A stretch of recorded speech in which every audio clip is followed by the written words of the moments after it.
आज समझेंगे खिलाफत आंदोलन क्या है। ठीक है, क्या है खिलाफत आंदोलन? वो पूछती है ना औरत कि क्या है सचिन, मैं पूछता हूँ क्या है खिलाफत आंदोलन। इसको बढ़िया से समझते हैं। देखिए, खिलाफत आंदोलन के अंदर में जाएं इससे पहले हम आपको बता दें कि खिलाफत का मतलब क्या होता है। देखिए, खिलाफत एक उर्दू शब्द है। कौन सा शब्द है? उर्दू शब्द है, जिसका अर्थ होता है विरोध करना। क्या होता है? विरोध करना। आपको मालूम होना चाहिए खिलाफत एक उर्दू शब्द है। तो क्वेश्चन कभी कभी पूछ देगा हिंदी से कि बताइए खिलाफत निम्न में से कौन सा शब्द है? उर्दू है, हिंदी है, फारसी है या इंग्लिश है? तो बताइए कौन सा शब्द है? उर्दू शब्द है। हिंदी में पूछता है कि ये उर्दू शब्द है तो देशज है कि विदेशज है? क्या पूछता है? देशज। देशज वैसे शब्द होते हैं जो हमारे देश के शब्द से मिलके बने होते हैं। देशज है जो हमारे देश के हैं मूल भाषा में। विदेशज वो होते हैं जो विदेशी भाषाएं हैं, जैसे उर्दू, फारसी, इंग्लिश, अरबी, ये सब विदेशी भाषाएं हैं, वो विदेशज कहलाते हैं। और भी भाषाएं हैं जो खिलाफत है, चूंकि उर्दू है तो कौन सी भाषा है? विदेशज भाषा है। तो यहां से दो क्वेश्चन बने। पहला, खिलाफत कौन सा भाषा है? उर्दू भाषा है, उर्दू भाषा का शब्द है। दूसरा, खिलाफत का अर्थ क्या होता है? विरोध करना। तीसरा, खिलाफत हिंदी में देशज है कि विदेशज है? तो कौन शब्द है? विदेशज। चूंकि विदेशी से आया है तो विदेशज शब्द है। ये तो हुआ उसका इंट्रोडक्शन। इसका हुआ खिलाफत का मतलब क्या होता है। ठीक है, अब आगे समझते हैं। देखिए, खिलाफत आंदोलन क्यों हुआ था इसको समझते हैं। हुआ क्या कि प्रथम युद्ध, जब विश्व युद्ध हुआ उसके बाद, प्रथम विश्व युद्ध हुआ कब? इसको ध्यान से समझते चलिएगा ना तो बढ़िया समझ में आएगा। प्रथम विश्व युद्ध हुआ 1914 से लेके 18 तक, ये था प्रथम विश्व युद्ध चला था। इसमें क्या हुआ कि ब्रिटिश साम्राज्य जो था वो जर्मनी के खिलाफ युद्ध में मतलब चल रहा था, जर्मनी के खिलाफ। हुआ था कि इसमें एक देश था जिसका नाम था तुर्की। क्या नाम था? तुर्की। ये जाके जर्मनी के साथ मिल गया। जर्मनी था, ऑस्ट्रिया, उसके साथ जाके मिल गया, जाके गठबंधन बना लिया। किसके विरुद्ध में? ब्रिटिश के विरुद्ध में। किसके विरुद्ध में?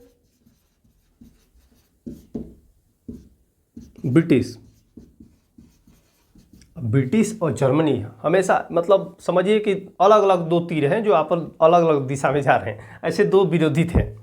ब्रिटिश जर्मनी को देखना नहीं चाहता था, जर्मनी ब्रिटिश को देखना नहीं चाहता थे। ब्रिटिश मतलब ब्रिटेन, समझिए। हुआ क्या कि तुर्की जाके जर्मनी के साथ मिल गया, गठबंधन बना लिया।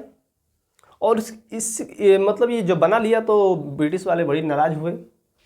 हुआ क्या कि ब्रिटिश वाले प्रथम विश्व युद्ध के बाद तुर्की पर कब्जा कर लिए। जो छोटा सा देश तुर्की है उस पर जाके कब्जा कर लिए। जब कब्जा कर लिए तो यहाँ का, चूंकि तुर्की एक मुस्लिम देश है, ध्यान रखिए कौन सा देश है? मुस्लिम देश है। ठीक है, यहाँ के मुस्लिम देश में सबसे बड़ा पद जो यहाँ पर था वो था खलीफा। कौन था? खलीफा।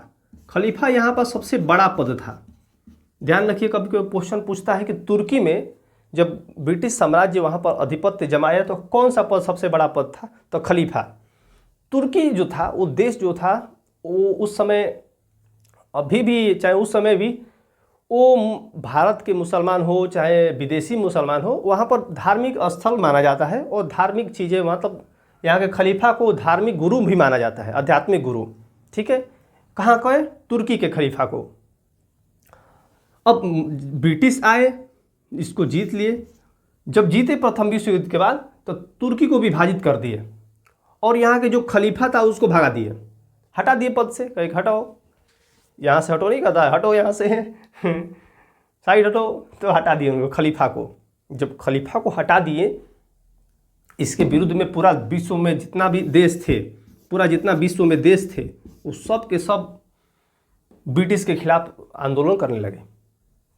आंदोलन इसलिए करने लगे कि देखिए, कहते हैं कि हमारे भाई कहीं भी हो को हमारे भाई है, ऐसे था। मतलब तुर्की में मुसलमान, विश्व में जितने भी मुस्लिम देश थे, कहीं भी देश थे, जहाँ भी देश थे, वो सब के सब विरोध करने लगे। उसमें भी एक भारत भी था, ध्यान रखिए, यहाँ पर भारत है तो भारत भी था।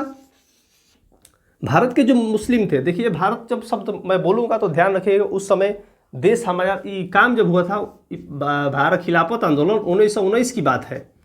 और जब 1919 की बात है तो हमारा देश आज़ाद नहीं हुआ था, ध्यान रखिए। तो किसका शासन था? ब्रिटिश का शासक था, ब्रिटेन का शासक था। ब्रिटेन वहाँ पर कब्जा किया था। तो भारतीय जब भी मुसलमान कहूँगा तो ये समझिएगा कि पाकिस्तान का था और जो हिंदुस्तान, दोनों एक साथ था उस समय का भारत है। इसके विरुद्ध में आ गए जितने भारतीय मुसलमान थे, और विश्व के तो मुसलमान लागिए गए, विरोध करने लगे, कहीं कि भाई अरे कैसे हटा दिए हमारे धार्मिक गुरु को, आध्यात्मिक गुरु को कैसे हटा दिए, है हमारा आध्यात्मिक गुरु को कैसे हटा दिए आपने, ये यहाँ पर होना चाहिए, हम विरोध करते हैं इसका। भारत में जमकर एकदम विरोध होने लगा, विश्व में तो हो ही रहा था। अब यहाँ पर दो नेता निकल के आए, इसके नेतृत्व कर रहे थे दो नेता। ध्यान रखिए, कभी कोई क्वेश्चन पूछा है कि इसके नेतृत्व कौन कौन कर रहे थे, ध्यान रखिए। दो गो नेता, एगो थे मोहम्मद अली और थे एक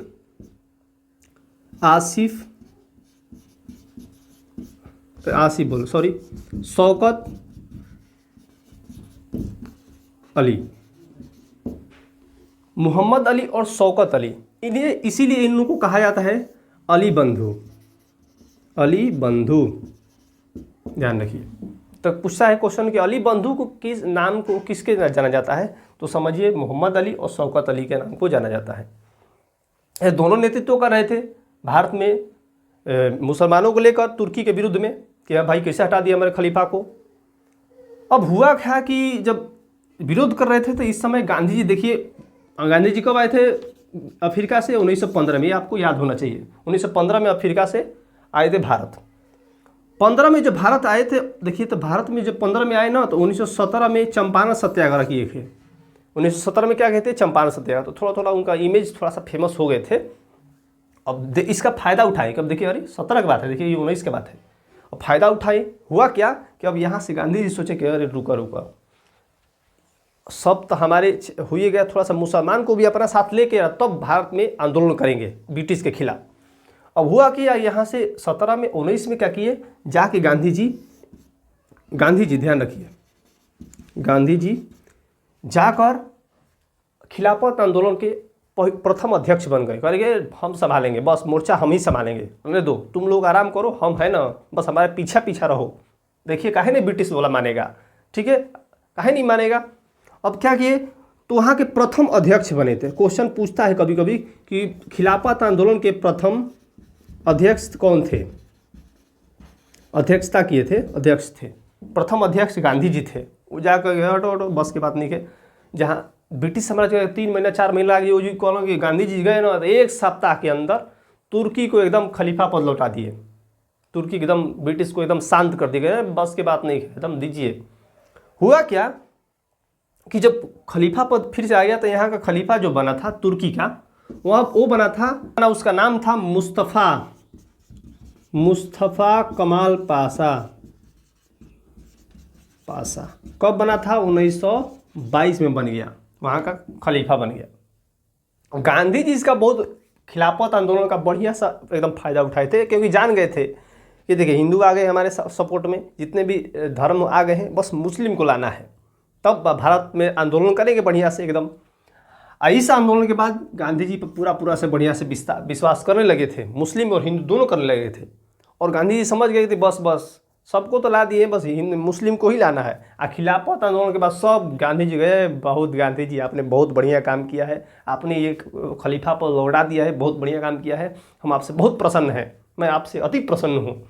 हुआ क्या कि गांधी जी फ़ायदा उठाए, हिंदू और मुस्लिम को दोनों को एक कर दिए।